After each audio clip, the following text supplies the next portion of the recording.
New information, meanwhile, in the quid pro quo scandal, and it is a scandal, stemming from the WikiLeaks email dump. You probably didn't read about it in the paper, but Fox News chief intelligence correspondent Catherine Herridge is here with details, and it's amazing.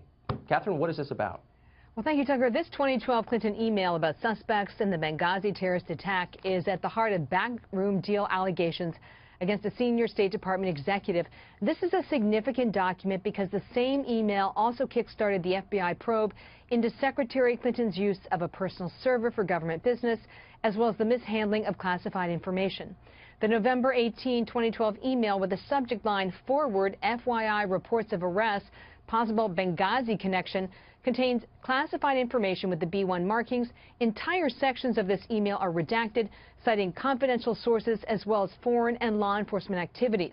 Heavily redacted FBI interview summaries released this week, known as 302s, report that Patrick Kennedy, a trusted lieutenant to Secretary Clinton, wanted to deep six the Benghazi email and apply a classification code that would allow him to archive it in the State Department basement. In exchange, the FBI would get coveted slots for its agents overseas. As you know, in the end, neither happened. But today, the State Department cast doubt on the competency of FBI investigators as well as the accuracy of the FBI interviews. Is it the State Department's position that the FBI interviews contain significant errors? I don't think we would say that, Catherine. I think, look, those were interviews with officials. They were those 302s are just that. They're notes. Actually, they're notes from interviews. They're not facts. They're not conclusions. They're not investigative work.